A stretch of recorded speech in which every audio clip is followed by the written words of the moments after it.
Hey guys, this is Evan from Easy Origami, and today I'll be teaching you how to fold an origami Claire Kusudama designed by Xander Parrott. This is a beautiful modular design, and it's not very difficult to fold. This model requires 30 square sheets of paper.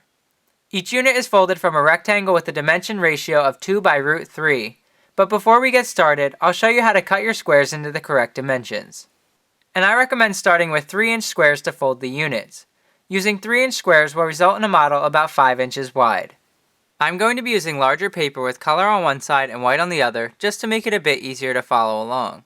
And we're going to start by folding in half vertically. So take this right edge and fold it over to the left edge. Align the corners and the edges, but then we're not going to crease all the way. We just want to make a small reference crease at the top of the model here, and then you can unfold. And now we're going to do the same thing in the opposite direction. So this time we want to take the bottom edge and fold it up to the top edge.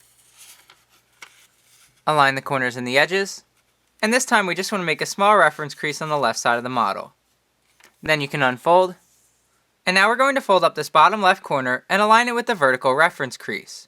So we're going to do that by pulling up the bottom left corner, and once it's aligned with that reference crease, then we also want this colored edge to align with the bottom right corner. So we're going to have to slightly adjust the paper, just like this. And once the colored edge hits those two reference points, then you can make your crease all the way across. And now we're going to slightly rotate the model so that the colored edge now extends from this bottom left corner here. And then you can unfold the colored flap that we just folded in. And now we're going to fold up this bottom edge and align it with this point here where the crease that we just made intersects with the vertical reference crease. So we're going to do that by pulling up the bottom edge. And once it's aligned with that crease intersection, then we also want to make sure that the vertical edges on both sides of the model align as well. Then you can make your crease all the way across. And now we're going to get rid of this white strip of paper by cutting along this colored edge here. And once you've done that, you'll be left with these two rectangles of paper, and we can just put the white strip aside. Then we're going to lift up the colored rectangle, and we're going to unfold it from underneath so that we're still on the colored side of the paper. And now we want to make a crease like this in the opposite direction. So what we need to do is take the top left corner and align it with the center horizontal crease.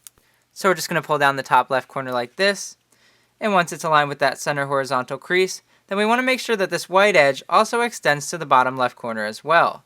So you may have to slightly adjust the paper, and once the white edge reaches both of those reference points, then you can make your crease all the way across. And then you can unfold. And now we're going to make a crease that extends from this point here up to the top right corner. And all we have to do is lift up the bottom right corner and align it with this point here where these three creases intersect. So we're just going to pull over the bottom right corner, and once it's aligned with that intersection, then we again want to make sure that the white edge hits both of those reference points, and then you can make your crease all the way across. And then unfold. And now we're going to do the same thing in the opposite direction. So this time we're going to lift up the top right corner, and we're going to align it with the same crease intersection. And once those 2 points are aligned, then we also want to make sure that this white edge hits both of those reference points just like before. So you may have to slightly adjust the paper. Then you can make your crease all the way across. And then you can unfold. Then we're going to lift up the paper, and we're going to mount and fold the entire model in half along that existing horizontal crease. And now we're going to fold down this top left corner and align it with this crease intersection on the left side of the bottom edge. So we just want to grab the very top layer of paper, and we're going to pull it down until the corner aligns with that intersection. You'll see that this white edge will align with the crease underneath as well, and then you can make your crease all the way across. And now we're going to fold this white flap over to the right one more time. And like I said, there's a crease running along this white edge here, so what we want to do is lift up the white flap, and we're going to pull it over to the right along that crease. So we're just going to push down the white flap as far as it goes, and you'll see that the rest of the paper will want to recollapse along existing creases. So just flatten everything out, and your model should look like this. Then we're going to turn the paper over, and we're going to do the exact same thing. So again, we're going to start by folding down this top left corner and aligning it with this crease intersection on the left side of the bottom edge. So just pull down the corner like this, and once it's aligned with that crease intersection, then you can make your crease.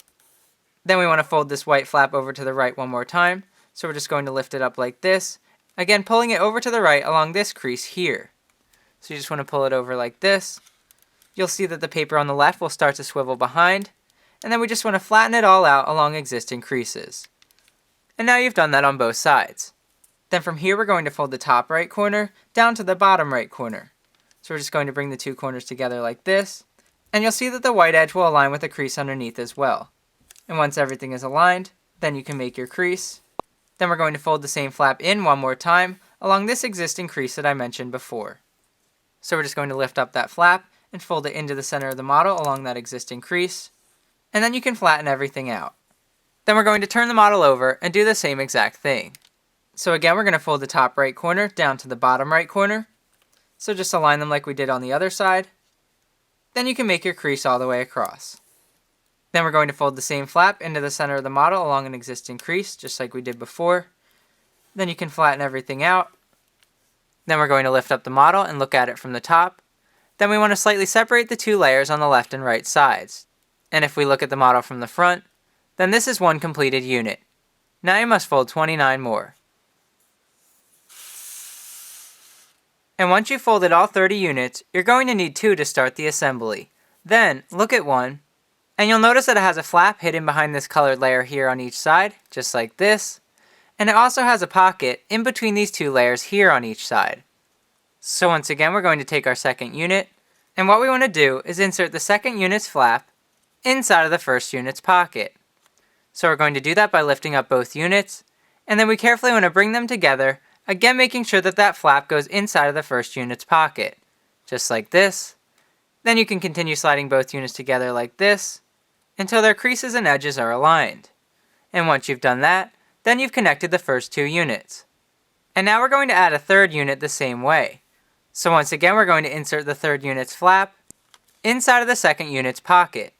So we're going to do that by again lifting up all 3 units, and then we want to bring the second and third units together until the third unit's flap goes inside of the second unit's pocket, just like that. Then you want to continue sliding both units together until they're completely aligned. And once you've done that, then you've connected 3 units.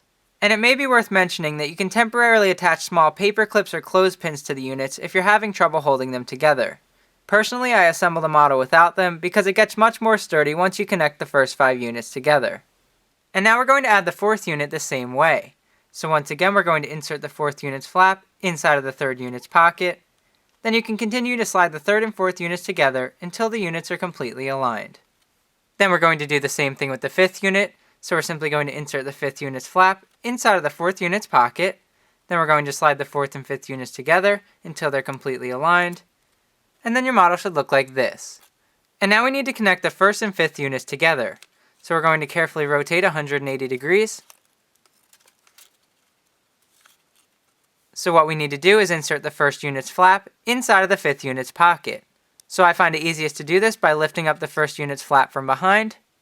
Then you want to bring the 1st and 5th units together, just like this.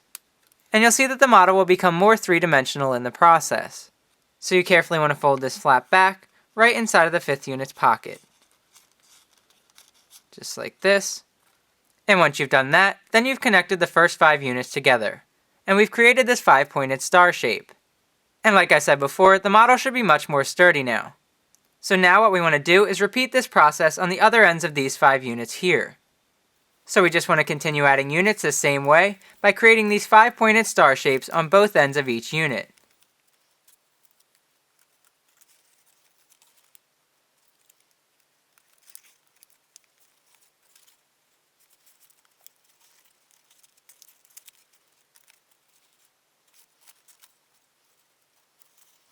And it's also very important to notice that in between any of the stars on the rest of the model, 3 units should always come together at any given point.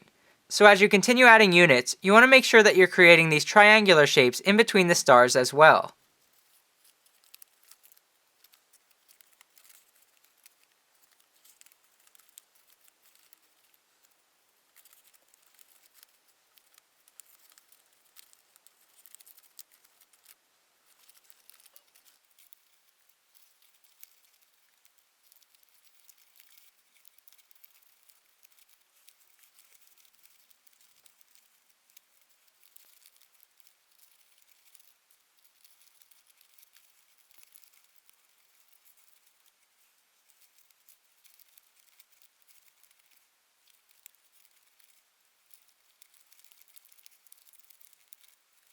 And once you've made a 5-pointed star on both ends of the original 5 units, your model should look like this.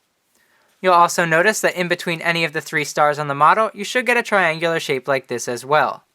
And if you turn it over, it should look something like this. So we're just going to flip it back over one last time. Then you want to repeat this process by making 5-pointed stars on both ends of the remaining units. You should also be creating the triangular shapes in between the stars as well. So just continue adding units the same way until you've reached the last one.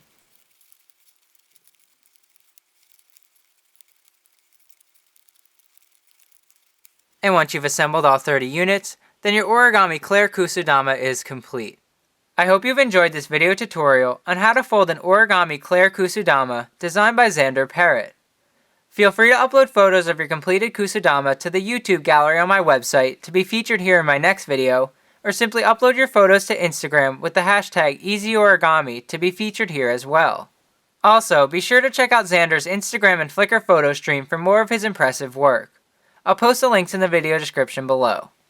And if you like this video, definitely check out some of the other intermediate origami tutorials featured on my YouTube channel as well. Again, I hope you've enjoyed this video. Please comment, rate, subscribe, and thank you for watching.